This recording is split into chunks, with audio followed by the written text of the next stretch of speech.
Welcome back to another Doctor Who Big Finish audio drama review. Today we'll be taking a look at the most recent monthly range release. It is of course the Hour of the Cybermen. It is in fact July's release for 2018 and it is written by Andrew Smith and of course features the 6th Doctor as portrayed by Colin Baker. This is the final of the 6th Doctor trilogy for 2018. I think that we may have a few more instalments of the 6th Doctor to come later this year, I can't particularly recall, but we have the Cybermen back for this story, which is in fact quite a nice idea, because I think that it's been quite a while since we've had a Cyberman story, or at least one that I've listened to with the 6th Doctor.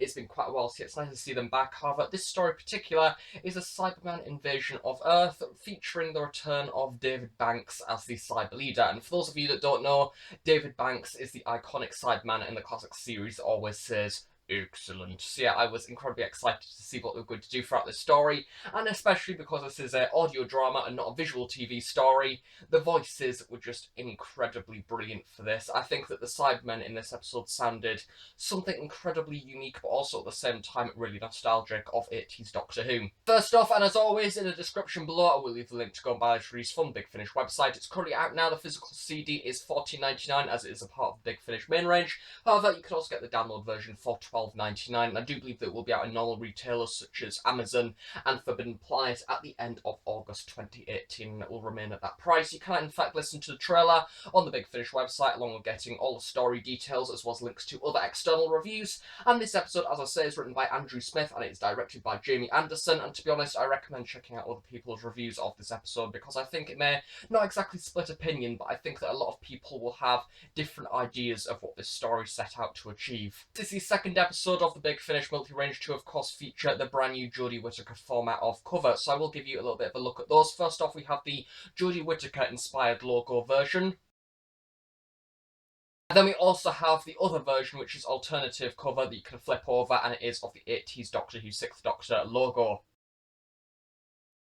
The actual cover is in fact really nice. I love the way that they've got the Cyber leader on the front. I must admit, this format is in fact growing on me. I think it suits the cover very nicely. I love the way that we've got a much bigger image of the 6th Doctor, and the Cyberman looks really cool on there as well. I think that it will be something that does take a lot of getting used to. Of course, I do miss the sidebar, but at the same time, I still think that this looks nice. It uses the space a little bit more wisely, maybe when compared to the other versions, but it's still in a case of episodes such as Ravenous, with those box sets sort of changing halfway through that series. And also the spine. I've heard from my previous review that the spine on the side has in fact changed as well. I think the BBC logo is now on there or something along with the new logo. So yeah, it's a little bit all over the place, which I suppose for those of you that like consistency will probably be a little bit annoyed by that. Taking a look at the cast for this story, starting off, we of course have the 6th Doctor as portrayed by Colin Baker, and this episode I actually may go as far to say this might be one of Colin's finest hours. I really enjoyed him through this story. I think he reflects the different personas of the 6th Doctor. He has a few really dramatic moments, but also in times of emergency and when we think that everything's going wrong, he smiles and he has this amazing presence in the room, and I think that his Doctor is just incredibly fun to listen to. And I think that especially throughout this story, I felt proud to be a 6th Doctor fan, because this is the 6th Doctor that I know and love. I think that he is a very entertaining Doctor, but also at the same time can make quite a positive situation out of a rather negative one, who's people along the way, because in this episode he in fact meets someone called Reva, who had somebody that she was with, and then there was this marriage earlier on in her life and she's forgotten her memories and they're sort of no longer a couple in her mind, and he unfortunately dies due to the Cybermen, and the Doctor kind of helps her and comforts her throughout the story, and she kind of becomes a little bit of a companion for this episode, but not a full-time companion. She's kind of just there within the scene, which is nice to give him a bit of company. But I actually think the 6th Doctor really nicely carried this episode, considering he didn't have a companion and he was by himself, which is quite a rarity for classic series Doctor Who. I think that Colin Baker has an absolutely brilliant talent of being able to express a lot of different emotions in his voice, especially in the final act of this episode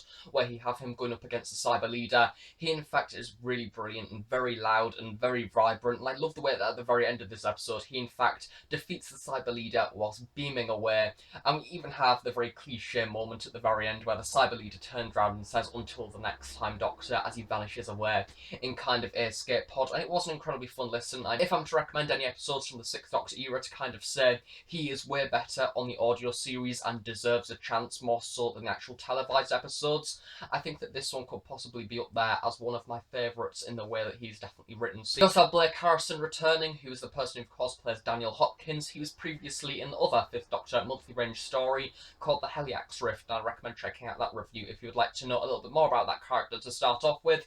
This episode is kind of a trilogy that continues on from that. Then we've got the final episode with the Seventh Doctor and Tracy Childs coming later this year. He's working with UNIT, and he is sort of a UNIT sub-captain. I think that he is a scientific advisor or something like that, and does sort of help with bodies and things and help with people that are injured. And he is a really nice character from the very start of this story, but also very twisted at the same time. I think he's somebody that naturally, even in the nicest scenes when he's helping alongside the Doctor, you don't necessarily trust him. I think that definitely makes a very iconic dynamic for this episode. We have David Banks as the cyber leader, which is probably the final credit that I'm going to give for this episode for the people I think definitely stand out. And I think that he playing the Cyberman voice, it is a nice change to have somebody that isn't Nicholas Briggs doing these Cybermen or the Daleks. I think that he definitely contributes something to the role. I want David Banks to return in the new series, not necessarily within the actual costume, but I would love him to do the voices of the actual Cybermen, or at least a cyber leader, because I just think that he has, oddly, for an emotionless creature,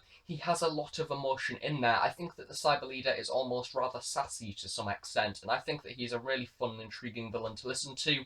And yeah, he did a very good job, and he also made the atmosphere of 80s Doctor Who really come alive in this story. It felt like an 80s episode, and it felt like it could have been with on the TV screens between Earthshock and Attack of the Cybermen, because it just felt so much like that era of Doctor Who, and it was very nice to see him return. I don't know if he's done any other Cyberman stories on Big Finish. I don't know if this is in fact a rather big deal that he's returned, but for me, as I say, he definitely made this release rather entertaining. Now moving on to the narrative for this story, it is in fact a rather simplistic one, and it's episodes like this, once again, that I will in fact miss if the monthly range is ever to come to an end, because I think that this is a very grand scale story, very much like classic series Doctor Who. Due to it being around 2 hours long, they very much have time to pad out the characters, pad out the narrative from the very beginning, and it's basically in the UK, and it's based around this drought that's inflicted upon the UK by the Cybermen, where they've essentially evaporated all of the water, and people need energy because of course we need water to survive, or some form of liquid.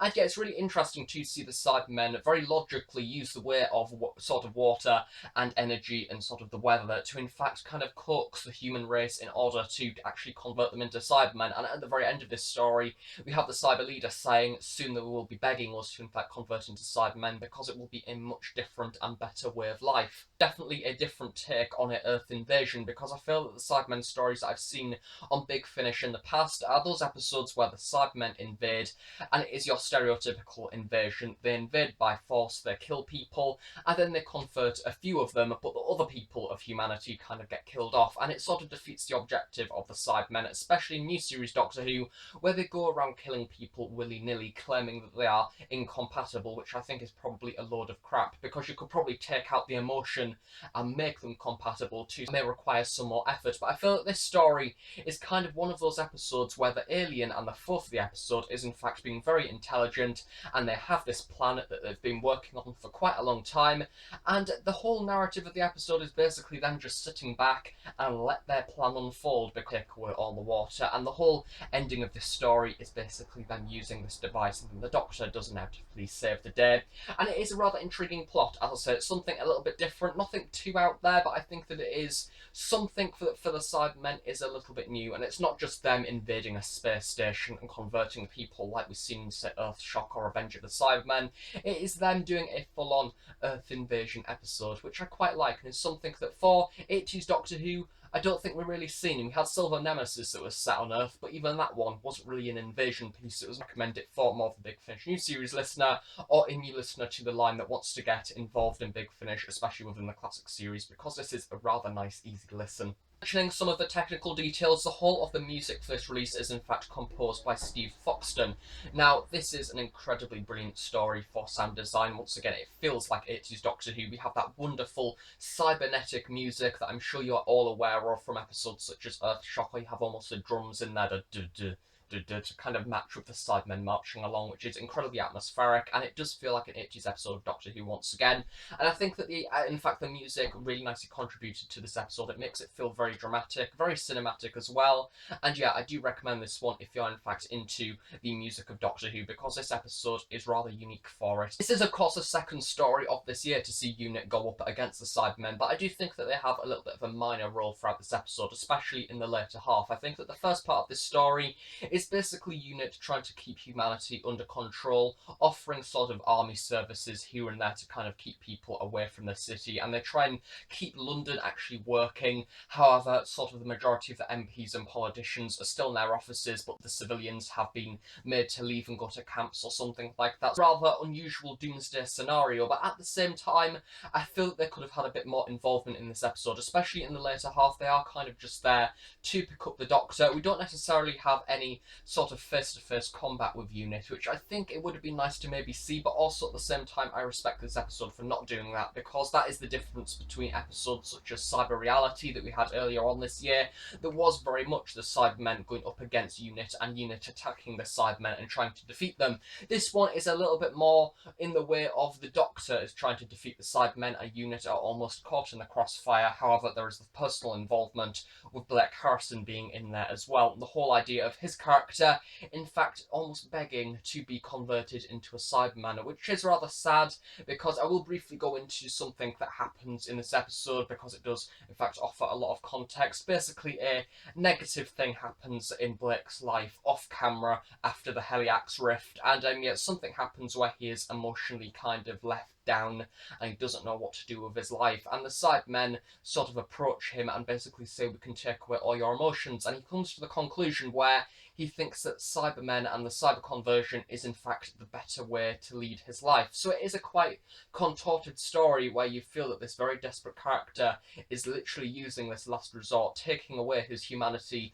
just in order to live his life with a little bit less pain, which is kind of sad, but at the same time does offer a rather personal orientation to the story, and I'm looking forward to see where they pick this theme up with the 7th Doctor in the next episode from the trilogy that I do believe is coming out in about 3 months' time or something like that. The aliens that are featured in this story that aren't the Cybermen are from a different world, and they are basically this race that has been used by the Cybermen as a trial run before their invasion of Earth. So they kind of have a similar biology to the humans, however not as adapted, so they decided to carry out their invasion using kind of the drought and the taking away of water, see if it was effective on this planet before they actually inflict it on Earth. I think that is rather nice. It is a good way to in fact do this story because it adds a little bit more padding and context in there, but at the same time it may have been nice to have a bit of involvement with that alien invasion, maybe having a few flashbacks or something like that to see exactly how these Cybermen did in fact invade this other planet, and maybe have a few more sort of alien world twists in there, maybe adding a bit more new technology or something like that, just to make this episode not completely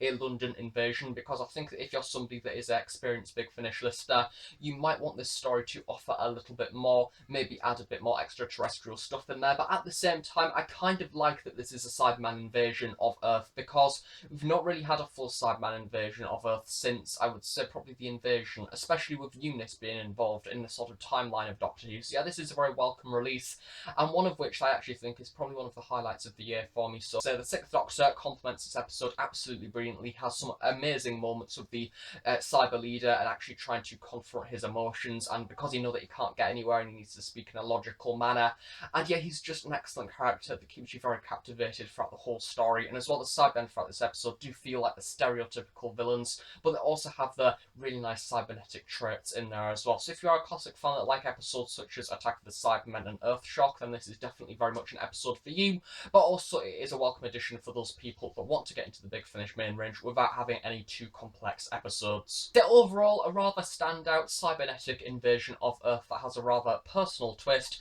but also at the same time offers a little bit more to a Cyberman story than first expected. So thanks for watching this review. I hope you've enjoyed it. If you have any questions about this release, then please do leave them in the description below. I guess I'll see you all in more Big Finish reviews at some point in the near future. There's a few more box sets on the way. I think for this month we have the First Doctor returning as recast as David Bradley, and we also have the Torchwood 1 box set coming out as well. So it is in fact quite a busy month. So yeah, a lot to look forward to in the future. future. As I said, any questions about this release, then please do leave them in the description below, and I will reply to them at some point in the near future. And I will see you all in another Doctor Who related video at some point in the near future as well. Thanks for watching. I shall see you all next time.